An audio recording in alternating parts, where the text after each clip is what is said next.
acoustic guitar shit. Tell him park it, front of me, Mafia.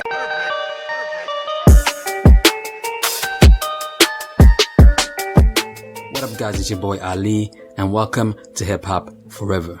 Now in 2011, 50 Cent released the Big 10 mixtape. 2 years prior to that, 50 Cent released his last album under Shady Aftermath and Interscope called Before I Self Destruct. The album sold 160,000 copies in its first week and it debuted at number 5 on the Billboard 200. Now 50 Cent created the Big 10 mixtape because he wanted to build the anticipation up for his next studio album.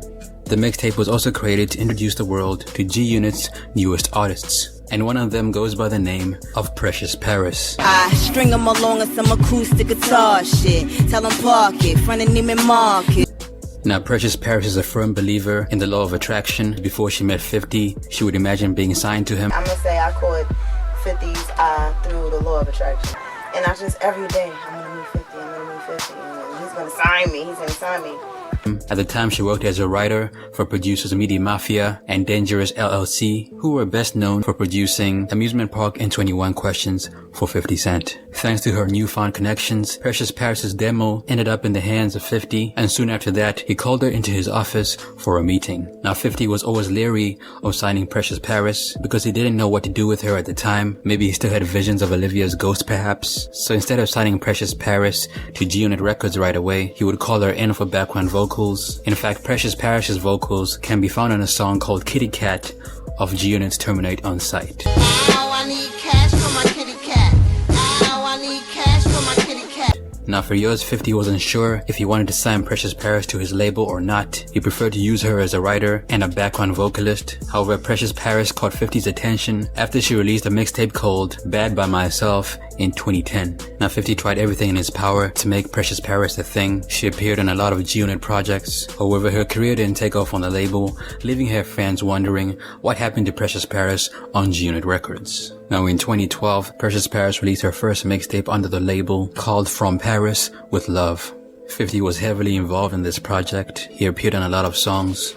Kid also appeared on the project. At the time, 50 was trying to push a group called Rider Gang, which was a subdivision within G-Unit that consisted of Shorty Low, Kid, OT Genesis, and Precious Paris. Mobb Deep's Havoc and Canada's own T- appeared on this project as producers. There were a lot of guest features, so it's safe to say that 50 was trying his best to make sure this project did well. Now Precious Paris got to speak about her debut mixtape with all hip-hop news. She felt like her music would be relatable because she was hungry and because she felt like she had something to prove to herself and the world. After years of working with 50 in the shadows, she finally got her chance to make a name for herself on a mixtape with a mainstream rapper, and to her, that was a dream come true. From Paris with Love gave me an avenue to display lyrics and flow on a different level. You're able to see the diversity in patterns as well as topics. I've been waiting to show people how hungry I am and hope they recognize my conviction because I don't plan on stopping. This mixtape was a no-brainer. I'm always in the studio working, so we never had a difficult time deciding what this mixtape was going to consist of. I'm very pleased with the outcome, and I feel blessed to have an opportunity to be heard. Now Precious Paris's work ethic at the time could not be questioned. She was always cooking up new material, she was always in the studio, and for a brief moment in time, it looked like G-Unit 2.0 was going to make waves in the music industry. Now in an interview with Hip Hop and More, Precious Paris got asked what 50 has planned for G-Unit 2.0. She responded by saying that 50 was trying to bring back the feeling or the vibe that G-Unit had when they dropped Beg for Mercy. Hip Hop was slowly moving towards more trap sounds and 808s, and because G-Unit was the antithesis of that movement, 50 wanted to bring back that New York sound that he was known for. Precious Paris felt like being on the label was her one chance to make it big in the music industry, and that's why she was gonna take every measure possible to make sure that she succeeded. It's just G-Unit reinvented.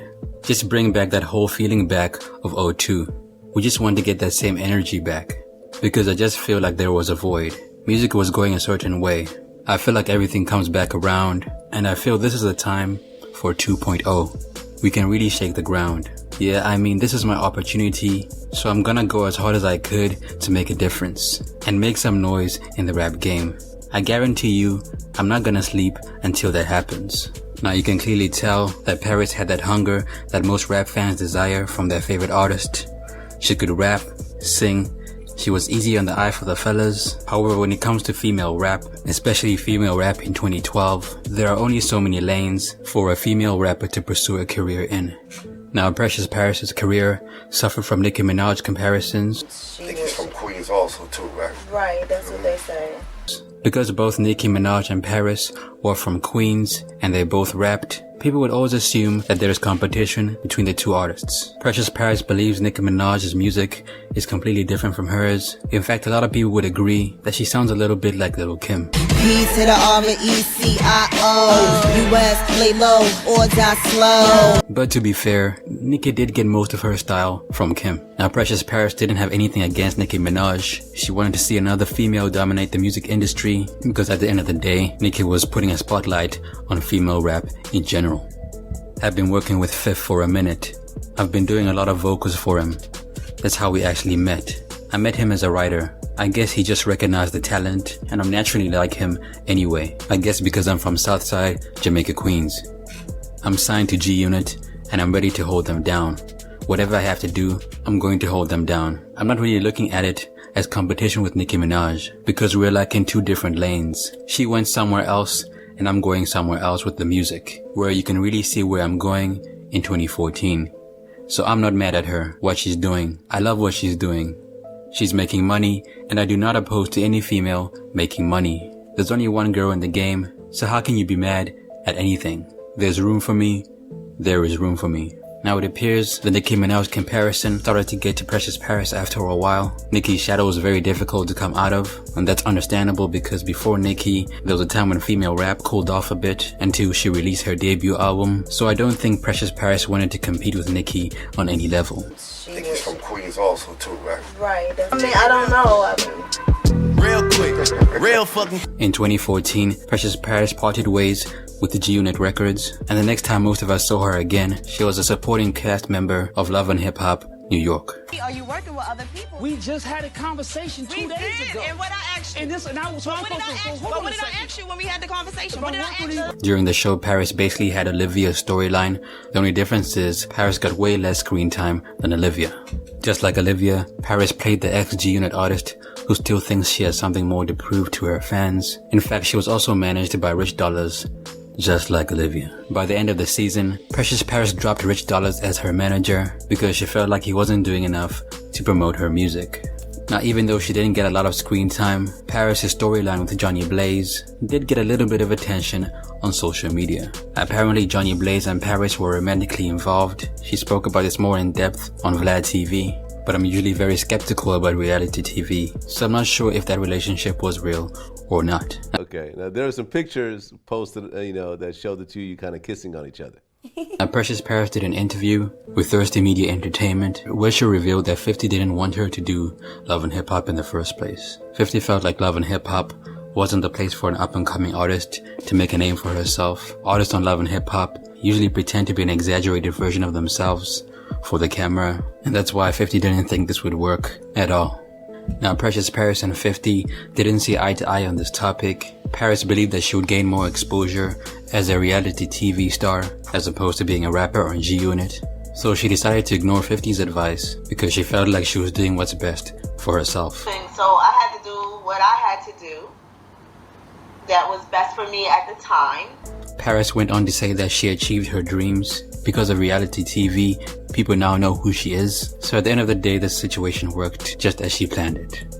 Now at the end of the day, Precious Paris did what's best for her. Her career was probably not gonna take off on G Unit Records because she joined G Unit at the worst possible time. 50 had just released one of his worst selling projects. He was going through label issues, and G Unit wasn't as big as it once was. So in my opinion, Precious Paris was joining a sinking ship.